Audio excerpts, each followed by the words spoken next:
the 10 attitudes for leadership development. Leaders are very unique people. They have a very simple distinction, and that is their thinking is different. Leaders do not think like followers. Leaders used to be followers, all of them. If you want to be an impactful personality, you have to develop certain types of thinking and perceptions that change the way you see yourself and see the world. I call this the spirit of leadership. Now, there are only two animals on the planet that the Creator identified himself with. I've read hundreds of books, and that's my commitment. For the last 20 years, I've been reading 4 books a month. And that gives you an idea of how much reading I do. Because if you're going to become influenced in the world, you have to be a reader. And when I read the Bible, I was shocked to find that there are 2 animals that the Creator identified himself with. The first one is the eagle, and the second animal is the lion. And when I identified those 2 animals as his favorite to identify himself with, I recognized I better study these 2 animals, because if he is the leader of the universe and I want to be a leader on earth, I better find out the nature of these animals and also the attitude of these animals.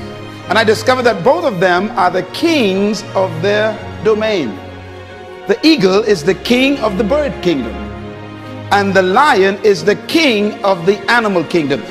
Well, I want to talk about the lion today, even though I can do a session on the eagle, which is very important. But let's talk a little bit about the lion. The lion has what I call the spirit of leadership.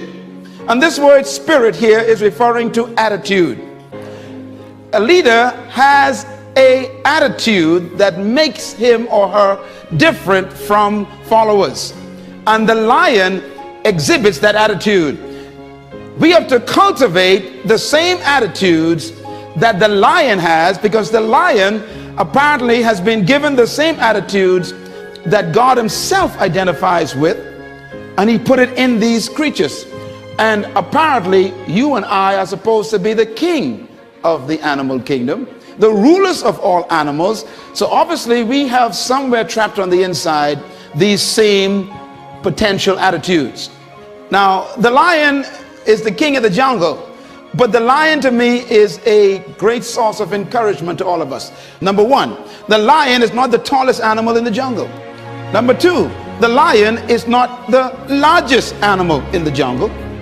Number 3, the lion is not the heaviest animal in the jungle. Number 4, the lion is not the smartest animal or the most intelligent animal in the jungle. And yet, the lion is the king.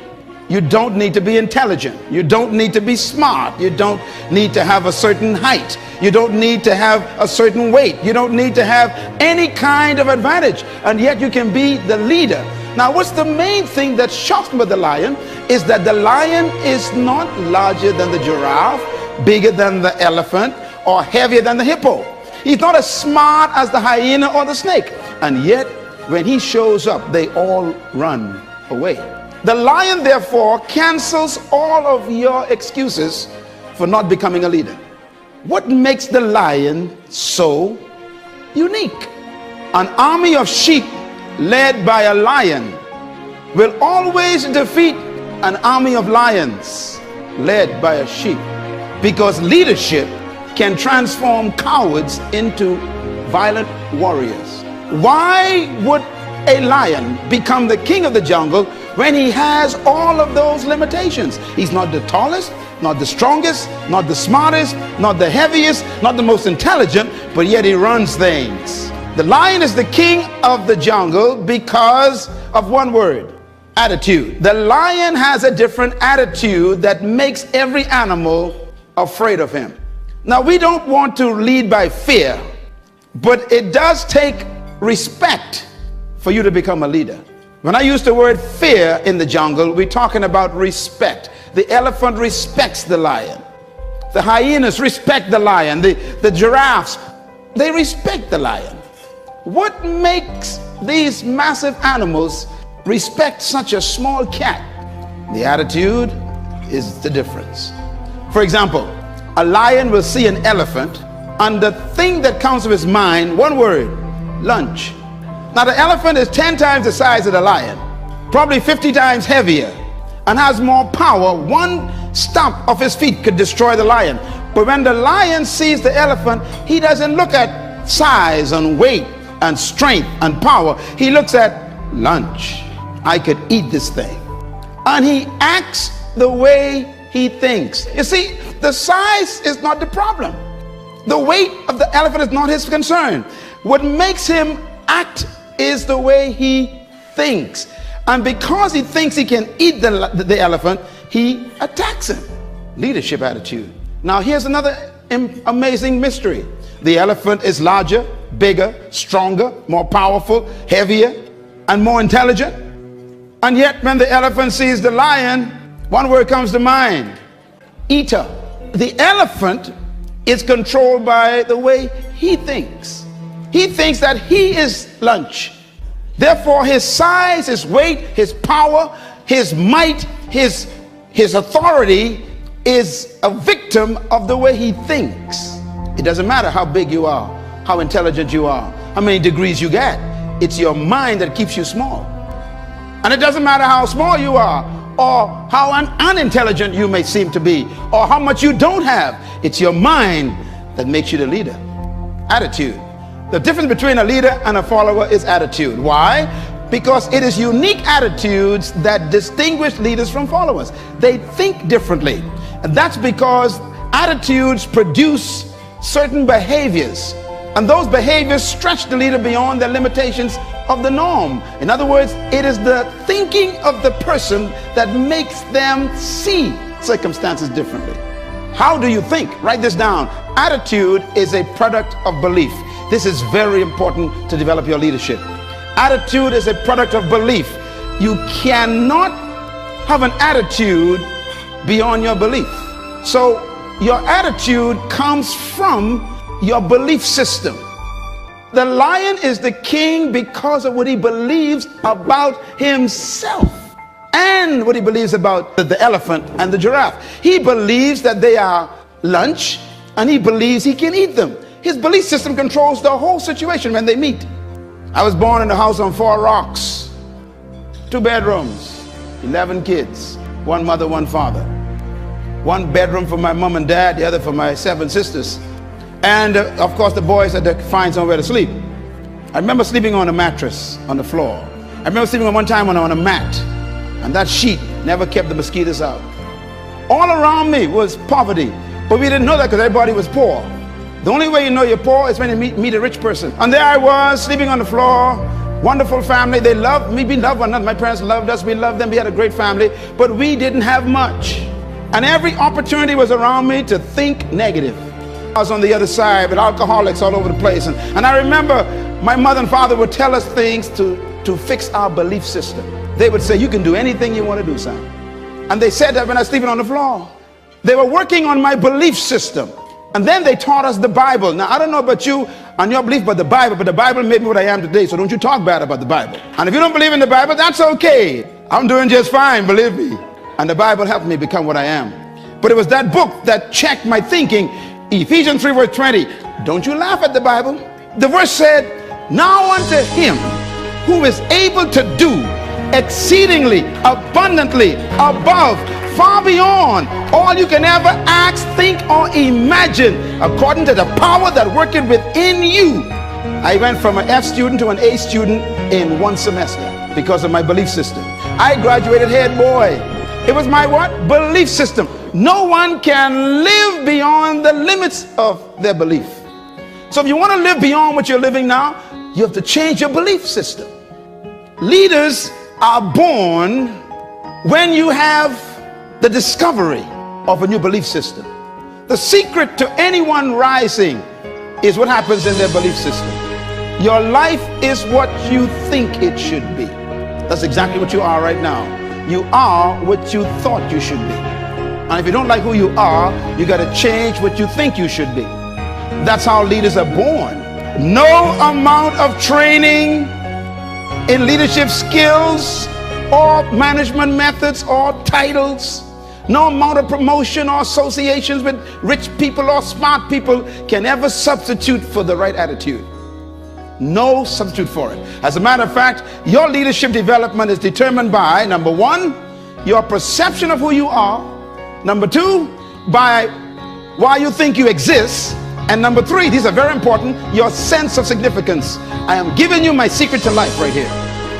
What brought me from the floor to flying my own jet is these simple statements here.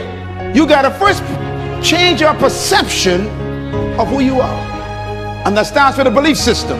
Secondly, you must change your perception of why you think you exist. And number three, your sense of significance. Your perception of who you are. You've got to change it. And most of our perceptions are other people's concepts of us, and therefore we don't have self-concept, we got other concept. What is your perception of who you are? And the second one, why do you think you exist? You got to discover that you were born for something, some reason. There's some purpose for your life. If you don't discover that, you'll always have a job, and we'll bury you in an average grave with an average tombstone. Discover that you are important to the human race. You are important to the world. You are important to your universe. When I had to grapple with that question, it was tough, because I've been taught by society, like you have, that you are just a social security number or some NIB number, or you're some just kind of a worker in the system. But that's not true. You were born to do something very significant in the world, and you have to get to the point where you believe that. Cultivating these attitudes are the key to becoming a leader. Now, when attitudes of leadership is married to the ability of leadership, then you become a leader. You can have potential, but if you don't have the belief, your potential becomes a victim of your present belief. Remember the elephant? The elephant has great power, but what makes him afraid of the lion is his belief system. So your mentality has to be equal to your ability for you to manifest leadership. You do have the ability, you were born with it, to be a leader, but your mentality hasn't matched it yet. And that's why all of your capacity to lead is buried under your lack of belief that you can. Belief is so powerful, it can make an elephant act like a sheep in the presence of a lion. You know, normally people who are insecure, whenever they meet somebody who is confident, they always call the confident arrogant. When you discover who you are, you can't help but be confident. I don't pretend, I don't try to have confidence. If you try, that means you ain't got it. You're faking it. Confidence is a product of belief. What you believe about yourself determines the way you think about yourself, and the way you think about yourself is the way you behave. And you behave bold and confident and fearless because there's some things you discovered about you and about life that makes life change a perception. You can never fully carry out the mandate of leadership if you don't have the mentality of leadership. And that's what this session is about. It's about mentality. As a matter of fact, integrating attitude and attributes and aptitude and altitude produces leadership. That's a lot of apps there. Please, each one of them is a different experience for leaders. First of all, your attitude got to be right. Then you must marry that to attributes. That means gifts you were born with. Then you got to marry that to aptitude. That means now you got to educate and train those gifts. That's why you read and study and go to school, for your aptitude to be increased. And then your altitude means you got to change the level of associations you are in. You know, it's amazing. When you change your aptitude, you normally want to change your altitude. Leaders choose their friends based on their destination. And one of the keys to developing leadership is you have to appreciate the fact that no one is responsible for your life except you. I had to take charge of my life as a teenager. And at age 13, I discovered who I was. I became a problem to the whole family. My mom used to say to me, she'd say, "You are a different boy. You are a different child." But something happened to me at age 13.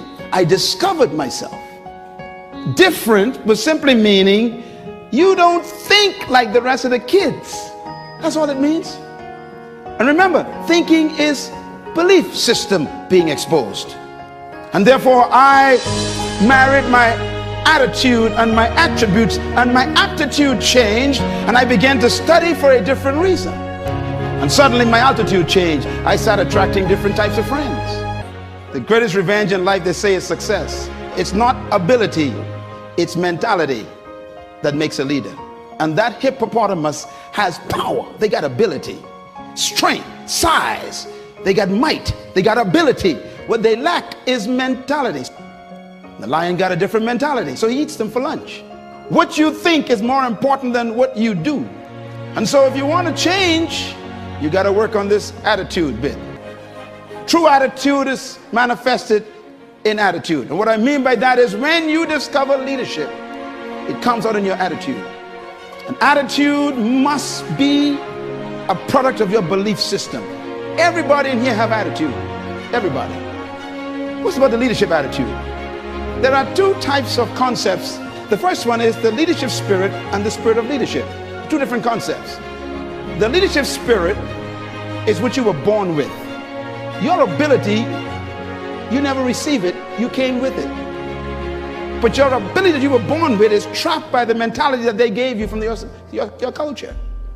This is why to be great, you got to divorce yourself from your traditions and your culture. Because convention makes no room for creativity. It doesn't allow you to believe beyond the norm. Matter of fact, they want you to fit in, not stand out. So society is all worked out, it's all designed for you to behave yourself. You're trained to limit yourself. Isn't it amazing that you buy a car that can travel 150 miles per hour, 180 miles per hour, and then the same country that sells the car to you puts up a sign, 50. No, you never thought about that. That's a problem. Yeah, see, Ford Motor Company makes the car to make 180, and then they make sure you only can travel 50. Society is designed to make sure you never become a leader. And that's why for you to become a leader in your workplace, you're going to have to break away from the traditions. Now, I want to warn you, when you decide to break the speed limit, all your enemies will wake up in the office. Every critic that you thought was your friend will suddenly come alive, because people don't want you to leave them in their nothingness. You can't lead from behind. That's why sheep are not leaders. They follow the sheep hips in front of them. But when you're out front, ain't no hip to follow. You got to design your course. And that takes boldness and risk. It takes all kinds of challenging commitment to decide where you want to go in life out front. Having the leadership spirit means that you are naturally created to lead. But the mentality is what wakes it up. Some of you in this room look just like that. You are powerful, but they got you in the bush. The social environment is just making you afraid to come out and take what's yours in life. You are the way you see yourself. Do you think you're a grasshopper? The elephant actually thinks it's a meal for a cat. The mindset of a leader is what changes his attitude toward life and himself. The spirit of leadership refers to attitudes, mentality, and mindset. And that's been the key to all great leaders. And sometimes that spirit comes forth under pressure. Many leaders in history are products of circumstances that force them to think differently. That's what makes them emerge as leaders. The spirit of leadership is a mindset. It dictates your motivation. It is revealed in your response to your environment. The spirit of leadership is a perception of yourself and the world. How do you see the world? The spirit of leadership is your convictions that regulate your thoughts about yourself and people. The spirit of leadership is your personal, private philosophy of life. How you think about life and yourself. The spirit of leadership is your thoughts about oneself and one's environment. It is your belief system which controls your behavior. The spirit of leadership is the source of your action, which determines the response and how you interpret the world. This is very important. I see the world differently from most people because of my belief system, which becomes my attitude creator. So I don't panic over nothing. I don't panic. Panic is a product of a certain belief system, and therefore it is your mental conditioning. Success keeps the right company all the time. You have to nurture yourself so that you can produce the right attitudes. And nurture means to feed yourself the right information. We are what we think, and we become what we continue to think. You tell your kids, go read the book, go read your homework, and then you watch TV. They're confused.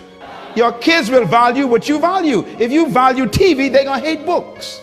If they watch you always reading books, they're going to turn the TV off, because whatever mom and dad values and mom and dad are doing well, that must be what we should do too. So our kids fell in love with books. My house is full of books. I began to run out of the house because you become what you think. You cannot rise above the plane of your mental conditioning. So I got to constantly keep feeding my mentality. I have to work on it so I can work up my altitude of mentality. To change your life, you must change your mind. And this is why the heart of leadership is working on the way a person thinks.